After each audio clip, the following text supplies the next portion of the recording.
আসসালামু আলাইকুম প্রিয় দর্শক, অন্য মঞ্চের আলাপচারিতায় আপনাদের আমন্ত্রণ জানাচ্ছি।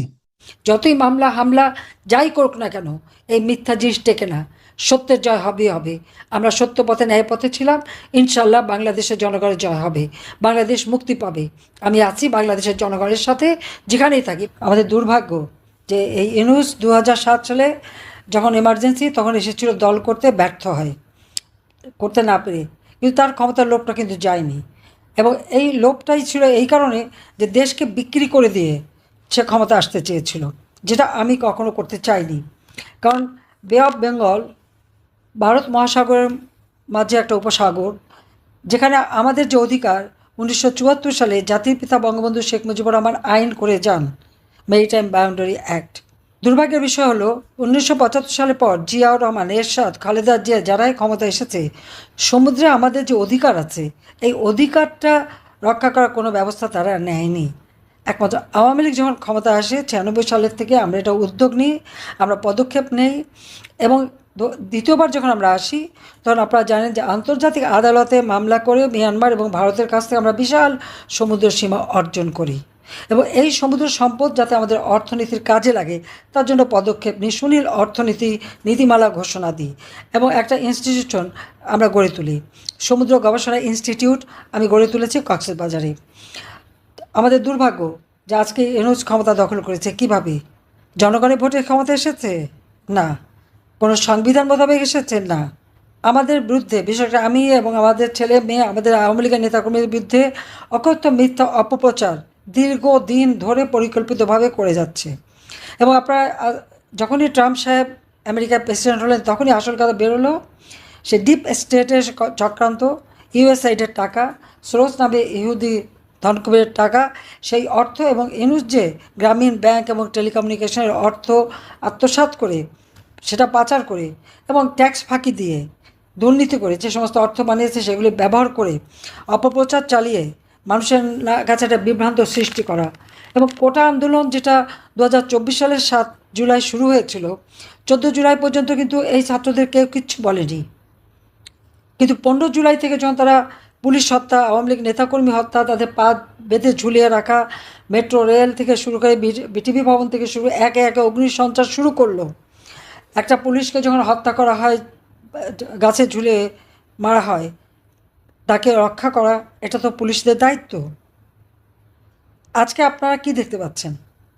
একের পর যেভাবে বিভৎসভাবে পিটিয়ে পিটিয়ে মানুষ হত্যা, ইউনূসের এই সন্ত্রাসী বাহিনী এবং সমস্ত জঙ্গি, যে জঙ্গিদের জেলখানা থেকে সে মুক্ত করে দিয়েছে, কারণ এই জঙ্গিদের হাত ধরেই তো সে ক্ষমতা এসেছে। আজকে বাংলাদেশ একটা জঙ্গির দেশ, যেখানে সেখানে হত্যাকাণ্ড চালানো হচ্ছে। এবং 15 জুলাই থেকে যতগুলি হত্যাকাণ্ড ঘটেছে, প্রত্যেকটা হত্যাকাণ্ডের জন্য দায়ী ডক্টর ইউনূস এবং তার এই জঙ্গি এবং সন্ত্রাসী বাহিনী, বিএনপি জামাত জোট। তারা পিঠে পিঠে মানুষ হত্যা করেছে, থানায় লুট করেছে, প্রায় 460টা থানা আগুন দিয়ে জ্বালিয়ে দিয়েছে, আওয়ামী লীগের নেতাদের হত্যা করে আগুন দিয়ে পুড়িয়ে দিয়েছে, বাড়ির ভিতরে আগুন দিয়েছে, সেখানে মানুষ পুড়ে মারা গেছে। তার কোনো হিসাবও নেই যে কত মানুষ মারা গেছে। না হলেও প্রায় 10,000 মানুষকে হত্যা এবং আহত করেছে। এবং বাবা, মা, ভাই, বয়োবৃদ্ধ কেউ রেহাই পায়নি। 13 বছরের ছোট্ট শিশু বা 3 বছরের শিশুকেও কারাগারে বন্দি করেছে মায়ের সাথে। এই ধরনের চরম অরাজকতা। ফ্যাসিবাদ কে? স্বেচ্ছাচার কে? আওয়ামী লীগ আমলে কি একটা ঘটনা দেখাতে পারবে? 3,000-এর মতো সাংবাদিক চাকরি হারিয়েছে, গ্রেপ্তার করেছে, 8জনকে হত্যা করেছে এবং মিথ্যা মামলা দিয়ে হয়রানি করেছে। আওয়ামী লীগ আমলে তো একটা সাংবাদিক ওইভাবে চাকরি হারায়নি বা কাউকে হত্যাও করা হয়নি, কারাগারে দেয়নি। আইনজীবী 93 আইনজীবী একই সাথে কারাগারে ভরে ফেলল। তারপরে তাদের কিছু কিছু জামিন হয়েছে, এখনও সবার জামিন হয়নি। আইনজীবীদের উপরে এইরকম জুলুম অত্যাচার, তাদেরকে পিটিয়ে মারা হলো, তাদেরকে রাস্তায় ফেলে পিটিয়ে মারা, তাদের কোপানো এবং কোর্টে যেতে পারবে না। অস্ত্রধারীরা যে চিফ জাস্টিসের এজলাস এবং তার বাড়িতে হামলা এবং জজ সাহেবদের পদত্যাগে বাধ্য করা, শিক্ষকরা, স্কুল, কলেজ, ইউনিভার্সিটি, ছাত্রছাত্রীরা শিক্ষকদের অপমান করা, তাদেরকে দিয়ে জোর করে পদত্যাগ করানো, মানে চরম একটা অরাজকতা সৃষ্টি। আর আজকে একে একে ইন্ডাস্ট্রি বন্ধ। আজকে নারী শ্রমিকরা চাকরি হারিয়ে কাঁদতে কাঁদতে বাড়ি গেছে, না খেয়ে আছে। প্রায় 100-150 ইন্ডাস্ট্রি বন্ধ হয়ে গেছে। সমস্ত শ্রমিক, প্রায় লাখখানেক শ্রমিক আজ বেকার, তাদের কোনো কাজ নাই, কোনো খাবার নেই। আপনারা নিজেই একটু হিসাব করে দেখেন, কক্সবাজারের সমস্ত উন্নয়ন কাজ প্রায় বন্ধ। এই মাতার বাড়ি বিদ্যুৎ কেন্দ্র থেকে শুরু করে ব্যাপক কর্মসূচি আমরা হাতে নিয়েছিলাম, এবং জাপান সরকার আমাদের পাশে দাঁড়িয়েছিল। $6 বিলিয়ন এখানে ইনভেস্টমেন্ট করবে। সেখানে বিদ্যুৎ কেন্দ্র থেকে শুরু করে বিভিন্ন উন্নয়নের কাজ হবে।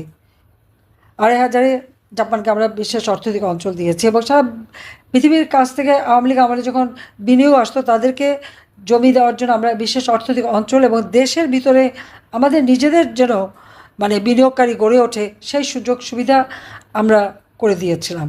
ইয়াং জেনারেশন শুধু চাকরির পিছনে ছুটবে না, তারা যেন নিজেরা কাজ করতে পারে সেই ব্যবস্থাটাও আওয়ামী লীগ সরকার করে দিয়েছিল, তাদের ট্রেনিং দিয়ে নিজস্ব উদ্যোক্তা সৃষ্টি করা সেই ব্যবস্থা আমরা করে দিয়েছিলাম। এমনকি নারী উদ্যোক্তাদের জন্য প্রত্যেকটা অর্থনৈতিক অঞ্চলে আলাদা প্লটের ব্যবস্থা আমি করে দিয়েছিলাম। নারীদের ক্ষমতায়ন করা, শিশু মৃত্যুহার, মাতৃমৃত্যুহার হার আমরা কমিয়েছিলাম। দুর্ভাগ্য যে আজকে সব কিছু ধ্বংস করে দিল ইউনূস ক্ষমতা আসার সাথে সাথে। এবং ইন্ডাস্ট্রি বন্ধ, যেমন কোনো নতুন কর্মসংস্থার ব্যবস্থা নাই, কোনো বিনিয়োগ নাই। 90,000 কোটি টাকা শেয়ার মার্কেট থেকে উধাও। 18টা ব্যাংক আজকে বসে গেছে, ডিভিডেন্ড দিতে পারবে না। তাহলে যারা ব্যাংকে টাকা রেখেছে তারা কোথায় যাবে, বা তাদের শেয়ার তারা কী করবে? সম্পূর্ণভাবে ধ্বংসপ্রাপ্ত সব কিছু দেশকে বিক্রি করে দিচ্ছে।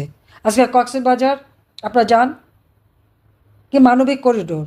আমরা তো 10 লক্ষ রোহিঙ্গাদেরকে মানবিক কারণে আশ্রয় দিয়েছি। ইউনূস তো বলেছিল ক্ষমতা আসার সাথে সব রোহিঙ্গা নাকি ফেরত পাঠাবে, তারা নাকি ঈদ করবে মিয়ানমারের নিজ দেশে। যে কজন যেতে পেরেছে? যায় তো নাই, আরও উল্টো 1.5 লক্ষ এসেছে, এবং সেখানে এমন একটা পরিস্থিতি সৃষ্টি করেছে যার ফলে আজকে কী দাঁড়াচ্ছে। আজকে মিয়ানমার যদি এখন আক্রমণ করে, তাহলে ওই আরাকান আর্মিকে আক্রমণ করতে গেলে তো বাংলাদেশের থেকে রেহাই পাবে না। যে সমুদ্র সীমা আমাদের বিরাট অধিকার, আমরা সেই সমুদ্র সীমার অধিকার হারাবো। এবং ইউনূসের এই যে ক্ষমতায় থাকার লোভে দেশ বিক্রি করা, চিটাগাং পোর্ট সে বিক্রি করে দেবে, এবং বাংলাদেশের বর্ডার এখন উন্মুক্ত, সেখানে সরকার নাকি কোনো নিয়ন্ত্রণ নাই। আমাদের স্বাধীনতার সার্বভৌমত্ব আজকে প্রশ্নবিদ্ধ করে তুলেছে এই লোকটা। দেশকে এমন জায়গায় নিয়ে গেছে চক্রান্ত করে, অন্য দেশের টাকা দিয়ে আজকে আমাদের দেশটাকে ধ্বংসের দিকে নিয়ে যাচ্ছে। আর সব দোষ আওয়ামী লীগের, সব দোষ আমাদের। হত্যাকাণ্ড তো আমরা ঘটাইনি। 15ই জুলাই থেকে যারা হত্যাকাণ্ড ঘটিয়েছে, যারা এই অপকর্ম করেছে, অগ্নিসংযোগ করেছে, সেটা তো খুব স্পষ্ট। কারণ 15 জুলাই থেকে যারা এই ধরনের ঘটনা ঘটেছে, ইউনূস তাদেরকে দায় মুক্তি দিয়েছে। দায় মুক্তি কাদের দেয়? যারা দায়ী হয়। এটা তো এক ধরনের এভিডেন্স। হত্যা করবে ইউনূস বাহিনী, তার জঙ্গি বাহিনী, সন্ত্রাসী এবং জামাত বিএনপি, আর মামলা হবে সব আওয়ামী লীগের বিরুদ্ধে, মামলা হবে আমাদের বিরুদ্ধে। আমরা কেন হত্যা করতে যাব? আমার কাজ মানুষকে বাঁচানো, আমি বাঁচিয়েছি। আমার যদি কিছু করারই থাকতো তো ওই 7 জুলাই থেকে 14 জুলাইয়ের মধ্যেই তো করতাম। আমরা তো তা করি নাই, বরং ছেলেপেলেদের আমরা সব রকম নিরাপত্তা দিয়েছিলাম। কিন্তু 15 জুলাই থেকে যে হত্যাকাণ্ড শুরু